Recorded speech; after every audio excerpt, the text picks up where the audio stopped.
we are very glad to have the opportunity to dip into mind mapping. Okay, it's my pleasure to introduce Buzan Center founder and CEO, the lovely and charming I have seen, Vanda North. I think there must be lots of stories about the success or changing life because of mind mapping. Would you please share one or two impressive stories you know to us? Phoebe, there are many, many stories, and they cover a big range. It's from the student who thinks that they are not clever, and maybe the schooling hasn't gone well for them yet, and then they learn how to mind map. And many students who felt that maybe all they could do was nothing very much in life suddenly realize, yes, we do have a brain. And the mind map lets them show the intelligence that they really have. And frequently we have had students go from failing, concept very low, thinking there was no future, to suddenly being able within a short time to go right up to the top of the class, to be able to pass exams they didn't think they could pass. And the key word, I think, Phoebe, is choice.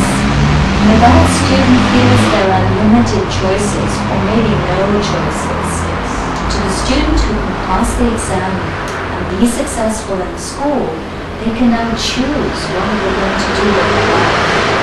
So that's on the student level.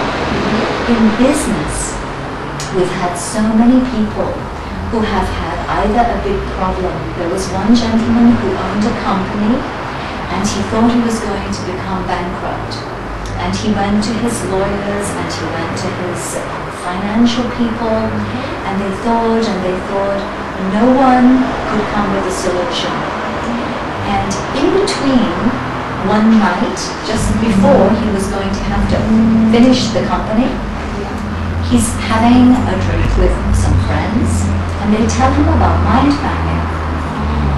And so he goes, and he goes into his office with his friend, and they take a big whiteboard, and they start to just whiteboard in a mind map what could be the possible things that they could do.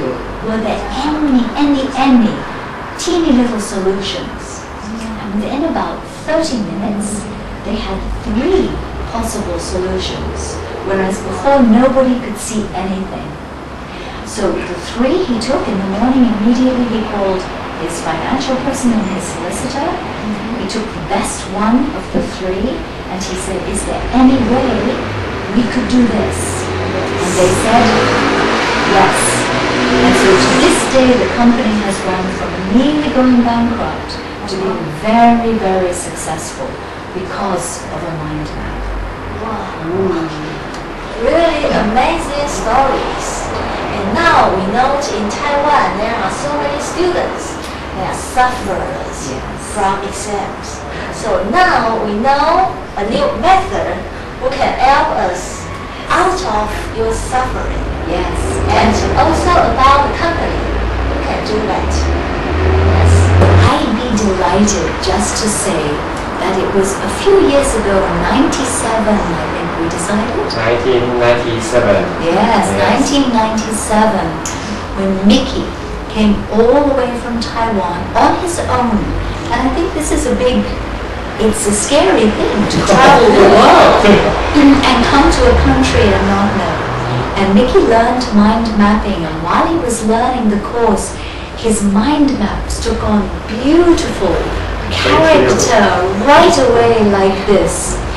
Mickey then goes back to his home and he busily writes books, creates things for children, all with very special Mickey style of mind mapping, which is very accurate to the rules, yet at the same time most inviting. And of course also in Chinese, so everybody can read them easily, but with beautiful pictures as well. So Mickey has taken the flag of mental literacy and carried it beautifully. into Taiwan, and I'm very proud and very grateful for all your work. Yeah, my pleasure. Thank you. Thank you.